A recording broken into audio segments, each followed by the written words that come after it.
Pas mal de monde réclame une explication de la fin d'Alice in Borderland, donc je vais la faire. Évidemment, si vous voulez une explication de tout, il y a le livre Cherchez le sens à Borderland, qui est bien disponible en librairie depuis quelques jours, donc vous pouvez le commander. C'est un petit peu tard pour Noël, c'est dommage, mais bon, je comptais surtout sur la sortie de la saison 2 pour sortir le livre, donc c'est bon, il est là. Il y a l'explication d'absolument tout, les références à Alice au Pays des Merveilles, la fin, les questionnements qui sont posés au cours du manga, tous les jeux, tous les personnages sont analysés un par un.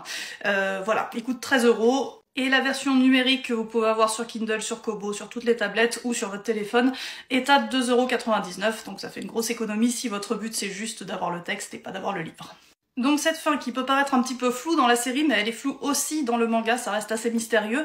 On se rend compte que ce qui a été pris pour un feu d'artifice au tout début de l'histoire est en fait une pluie de météorites qui détruit Tokyo, et que donc tous les personnages qu'on voit au cours de la série à Borderland étaient à Shibuya à ce moment-là, et qu'ils ont tous été touchés par les effets de cette météorite.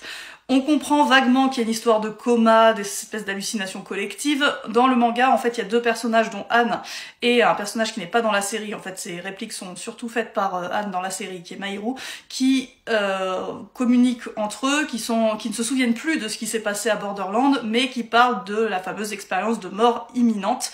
Donc on comprend, grâce à eux deux, que Borderland est une expérience de mort imminente.